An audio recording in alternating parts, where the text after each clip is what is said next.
All right, as we begin our unit on figure drawing, I'd like to introduce you to Leroy. Leroy lives in my iPad, and he's going to help us understand basic human proportions. So when we're doing figure drawing, the head or the skull becomes a unit of measure for us. And the average human, the adult human, is anywhere from 7.5 to 8 heads high. And so we need to look at Leroy's head, and we're going to mark where the bottom of the chin is. And then when you do this in class, I'm going to have you use a ruler, but I'm just going to kind of guesstimate so you can see. Okay, so the chin is the first area that we measure in. About midway through the breastbone is the second area. Where our belly button is the third area. And the base of the pelvic bone is the fourth area. So the top half of the human body is all the above the legs, okay?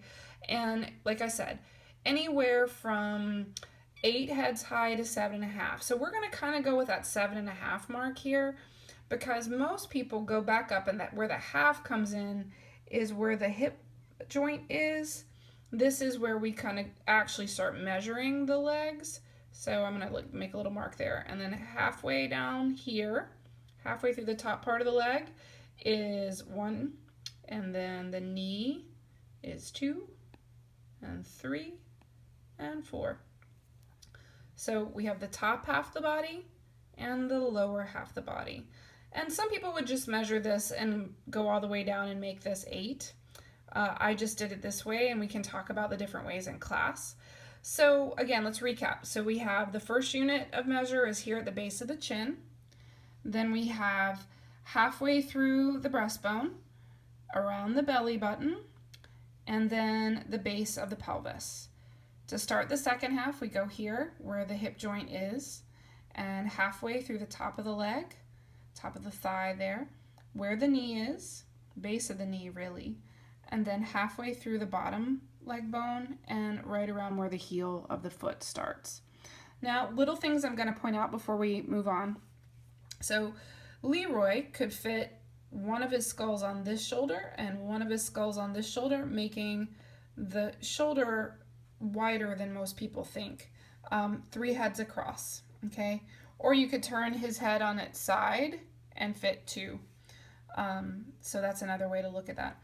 The other thing I really want to point out is notice how the elbow is kind of aligned with where your belly button is. If you kind of bend your elbows right now and notice that they are aligning with the middle of your waist there, a lot of people make this mistake that they start putting the hands right there, and that's just weird. It gives people like kind of T-Rex hands, and I don't want you to do that. Okay, oops, I accidentally erased his whole arm. Imagine that didn't happen. So make sure that the hand itself comes all the way back down here to the middle of the thigh when you actually start doing it. So let's make Leroy here a friend.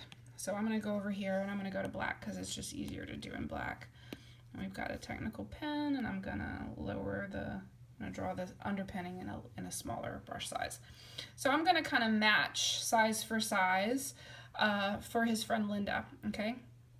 So, and it may not be perfect, but it's going to, this way I'm not drawing a full skeleton. I'm going to be drawing basically a stick figure that uses some shapes to point out some things to you.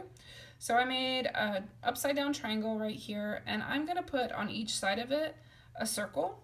These circles represent joints, and they come in at different places. Another circle would be here because that's where our waist would move. And for the pelvic area, I kind of put a little bowl shape, and then I put circles for hip joints, come down, circle for a knee, come down, circle for a foot. Okay, and I'm just going to put those back in place. It's really important to kind of learn where the joints are, because if not, you're going to end up having like a weird person that bends in all the wrong places. So make sure you kind of mark where those joints are.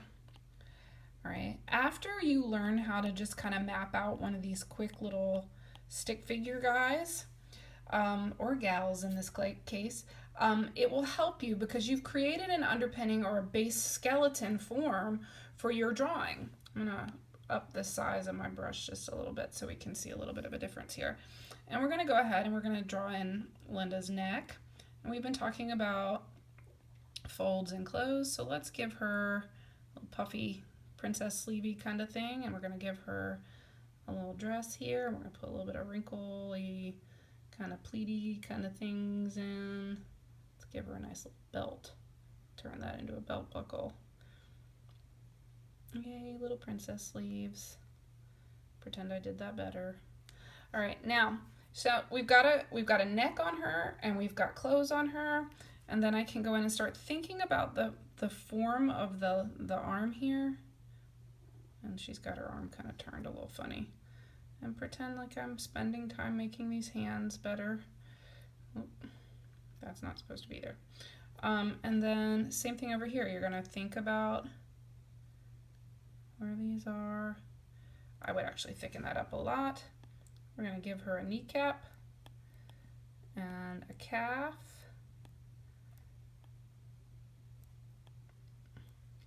Put her foot into a shoe. Pretend that's a better shoe. La la la, shoe. Give her some hair. We'll talk about like facial features a different day, but now you have a basic human form. What we're going to do in class today is we're going to work with an app that I have called Skelly. Here's Skelly right here. And what Skelly lets us do is here is the human skeleton, and I can put it into different kinds of lighting, because we've talked about how light makes form. And then I can also move it into different positions to kind of understand the form of the human body. And I can also move things, like I can move his hand this way, or if I want to move the shoulder up or out, can do that. They've also got a lot of other poses here that I can use, like breakdance and Skelly. And if we think about just breaking this into that stick figure with the circles where every joint is, it will help us learn to make even a complicated pose like this. And we're just going to practice some different poses like this, making the stick figures, and see where to go from there. All right, guys, get ready.